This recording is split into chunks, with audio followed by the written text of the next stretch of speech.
All right, Broncos country. Bo Nix is going to hit the field for the first time since the divisional round of the playoffs last season. Pretty exciting. Bleav in Broncos presented by FanDuel. Mike Carmellini, David Marshall. David, how's it going, brother? Dude, I'm doing great. I'm ecstatic, man. We had a great week of football last week, and now we get a chance to see Bo Nix finally. So I'm pumped up about it. Can't wait to break it down. Y'all be sure to get in the chat. Be sure to like and subscribe as well. We're building quite a following here at Bleav in Broncos. Leave us a review on the podcast apps. That really helps us with all the algorithm magic that we're needing. So the Matrix. Yeah, I'm looking forward to it too.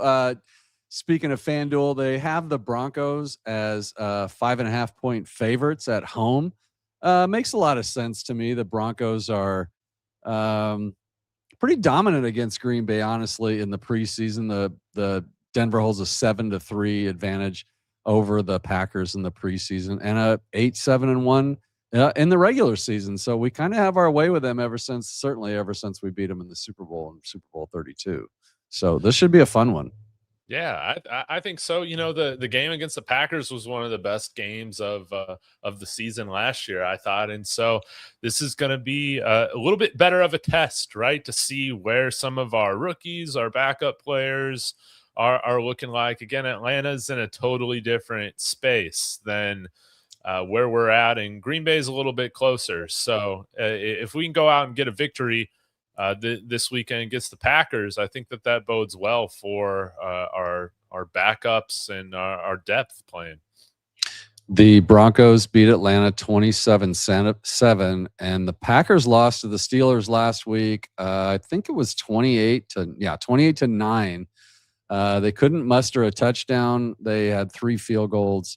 So this should be a different game. I was kind of looking at the Packers. So last week, David, Jordan Love only had 5 passing attempts, 3 of 5 for 18 yards, 3.6 yard average. That's not typical of Jordan Love. Jordan Love's a really good quarterback, by the way, for those of you. I don't know if you've bought into the Love hype, David, but I am. I really like him. Where are you at on Jordan Love and well, I guess the Packers as a whole? Obviously, they're a team that's competing for the playoffs. Great, coach. LaFleur's done a great job there in his 7 seasons. But I'm kind of a fan of Jordan Love. He does everything pretty good. Let's just say that. Yeah.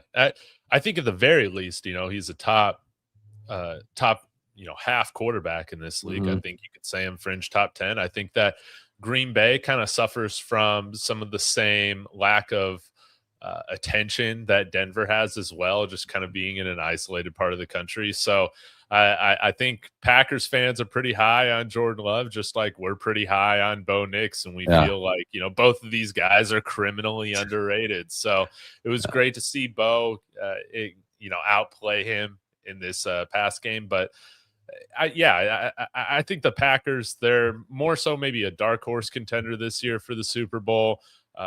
Broncos, of course, they're going to be one of the main teams going at it, but both young quarterbacks, and they got some guys on the offense too, especially young at running back, that I'm going to be definitely paying attention to. Marshawn Lloyd should be getting some of the work this week, and he's kind of dealt with injuries. So if we can bottle him up, I think that bodes well for some of our backups, man. I really want to see Karene Reed and Red Murdoch build off of the strong performance that they had last week.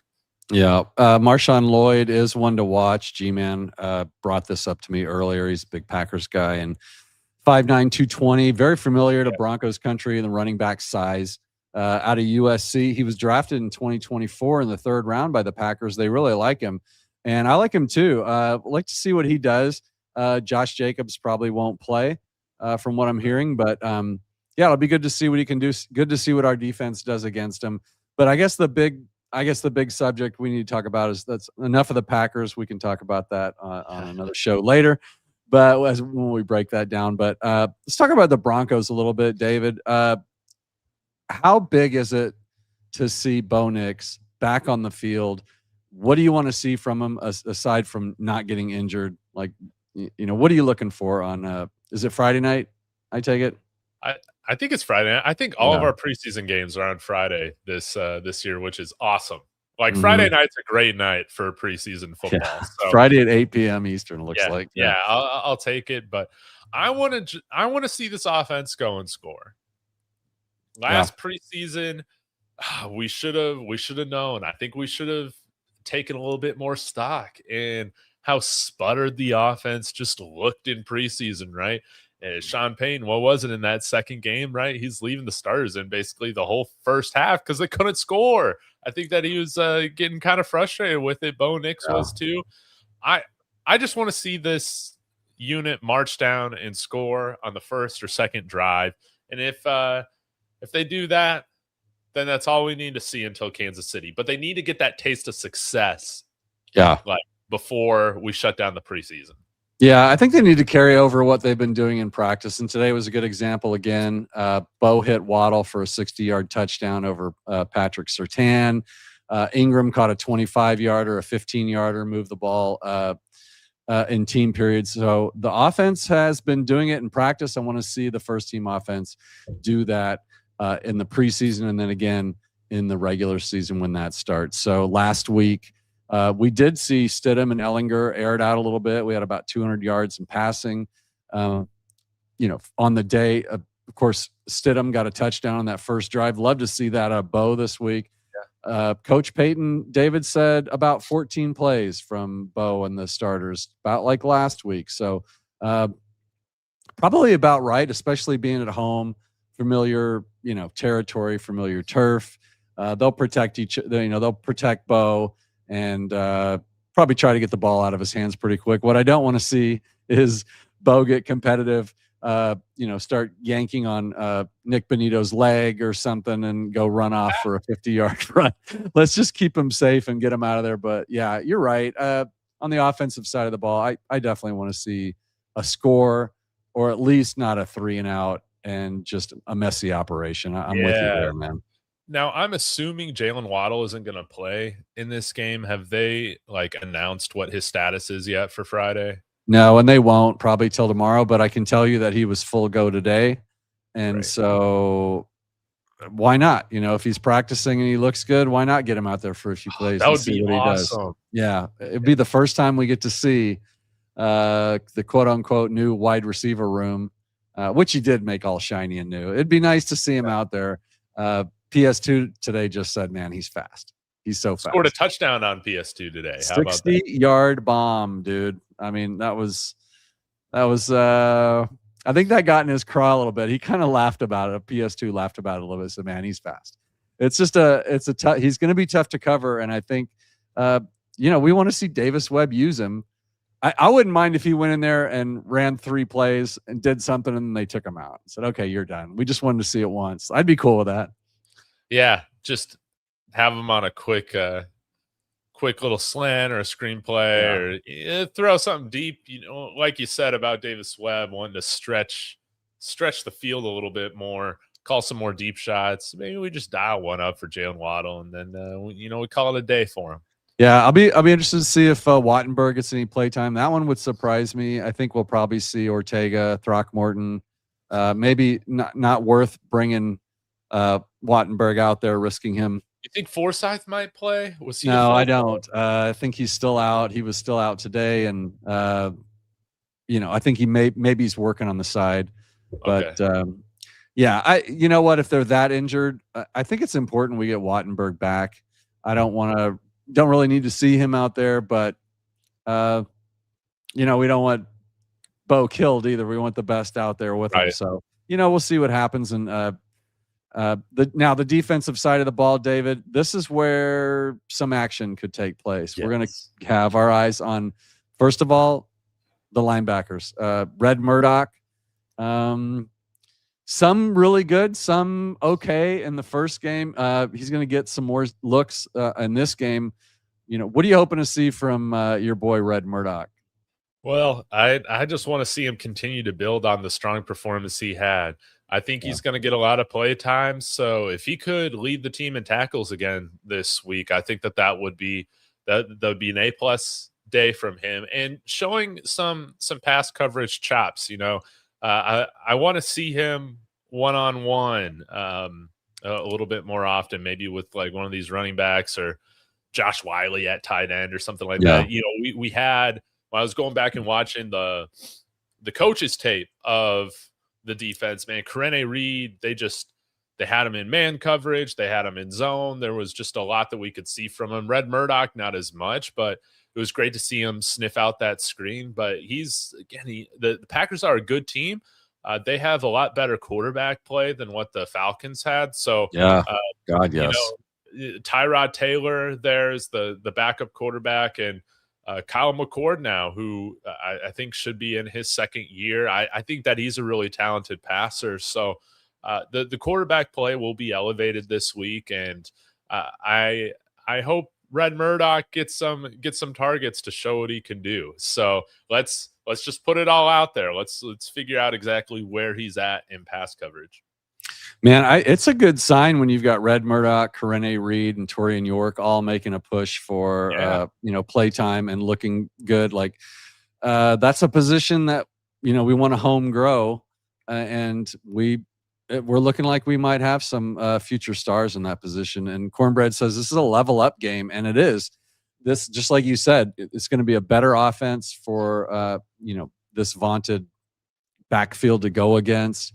I think everybody in the defensive backfield is going to play, and it'll be a good test for him. Good warm up game for him. So I'm really excited about that. I'm really excited to see if they can create a turnover like they've been doing in practice. That was stressed all off season, David. We're punching the ball out. We're getting interceptions. I think we had a pick six today. Q Robinson had a pick six today in practice.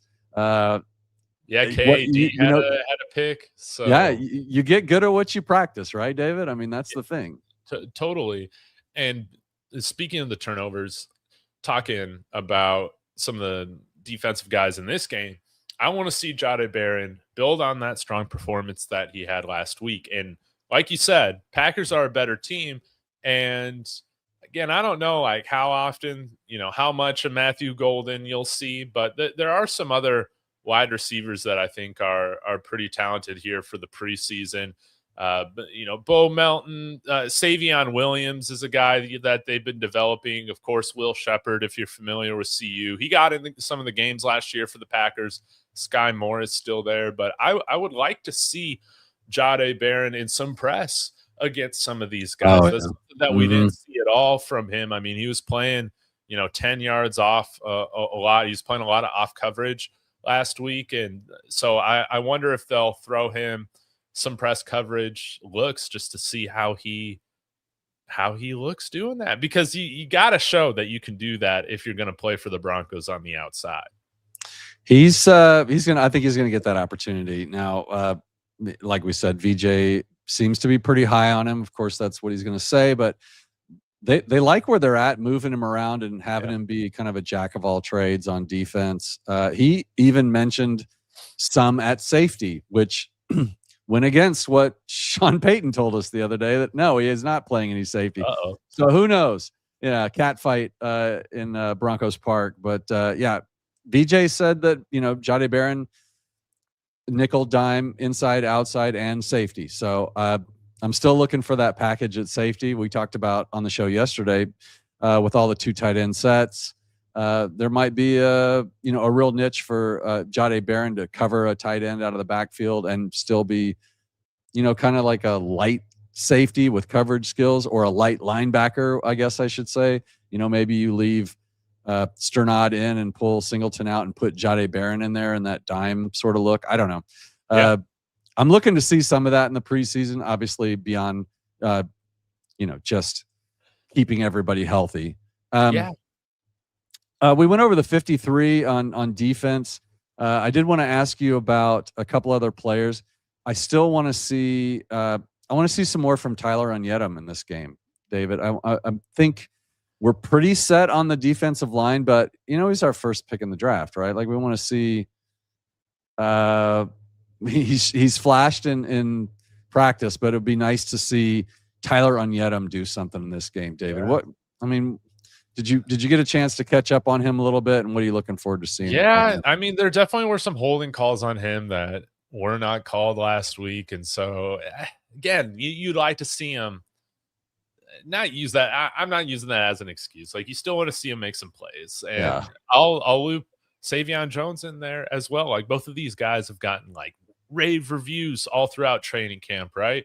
Let's see it happen on the field now, because we didn't have the opportunity to see it happen against Atlanta. So yeah, right now, like, if those guys continue really not to pop in preseason, I think that definitely makes a strong case for Jordan Jackson remaining on this roster, because you at least know what you're getting with him at this stage, and that's a quality depth defensive lineman.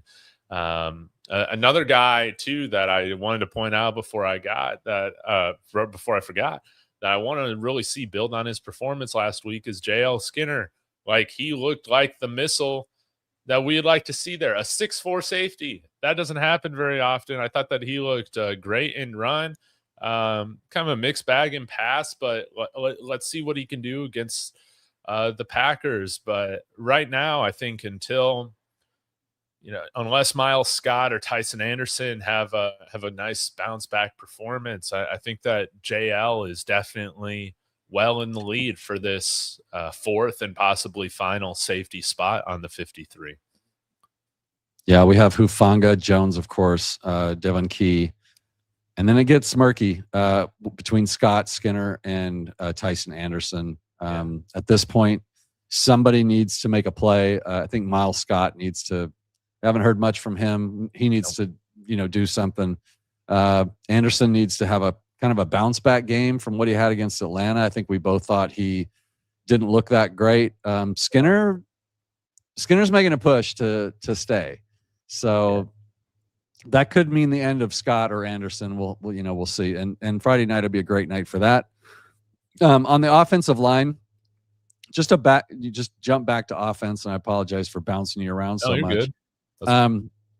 Now it sounds like we're getting healthy here, which is a great thing.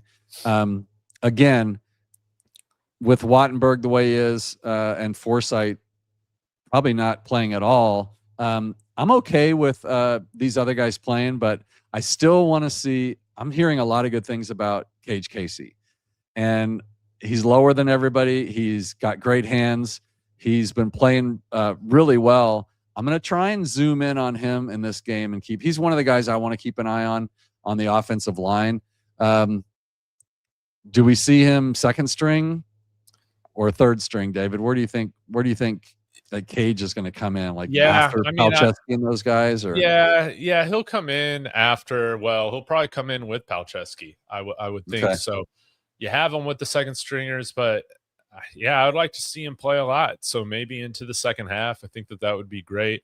Again, a lot of what we saw last week I thought was good. Of course, there were some rookie moments in there, but overall, I think just how he moved, how he played, he passed the eye test in terms of like he looks like an NFL guard, no doubt about it. You just got to fine tune some things that, and get used to the speed of NFL defensive linemen. And so if a guy tries a swim move on him this week, I'd like to see him stop it. So that's a good point. Yeah. And then the Packers are going to have Chris McClellan. Coming in for nose tackle. He's looking good. They've got a few rookies that could start for him. G-Man was pointing that out to me earlier today. He really follows the Packers, and he's like, I think it's Jager Burton and Brandon Cisse. Yeah. Interesting. It's kind of cool. I like it and I don't like it. Like, if the Broncos had all these rookies that could be starting, that tells you something about your existing roster. So I think the Broncos and the Packers are in a little bit different of a place, where there are opportunities for some of these young players to start. There's some chances to win starting positions. Not so much on the Broncos at this point. We're definitely looking at depth pieces or injury pieces. Depth pieces, same thing. But one last position we need to see something from the tight ends in this game. Okay. Yeah. I know this sounds like a broken record for the last 10 years, but Jolie, Thought he had a touchdown today. He got called for OPI in practice. That was a big play. Could have come through, but it didn't. Defense was celebrating. We need to see Bentley, Jolie, and as a starter, I want to see Ingram do something in a game that he's been doing in preseason. Other than that, Coleman. I mean, I find myself excited to watch Jonah Coleman play in a preseason game. It probably means I'm sick, but he really looks good, man. Yeah, he might not get a lot of snaps this game. 14, I think he passed the eye test. Maybe this is the Cody Schrader game. Another guy on offense that I want to see build and make this quarterback or this wide receiver battle pretty interesting. Joseph Manjack, Sure.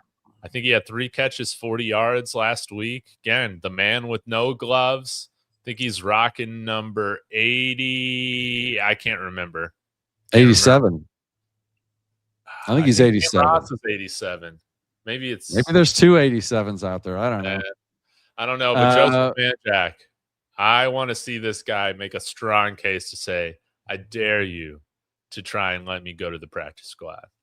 3 catches for 40 yards last week for Manjack. Yeah. That was pretty fun. Now, I know that we talked about Cody Schrader and how we thought he looked pretty good in that game, but he actually 7 rushes for 17 yards, 2.4 yards per carry. So one was long of 14. So there were a lot of going nowhere runs in that too. So even though when he did something, he looked the part, we're going to have to see something, a little more vision from him. But honestly, David with JK, RJ, and Jonah Coleman, start calling him JC at some point, and then we just do initials all the way across the board. The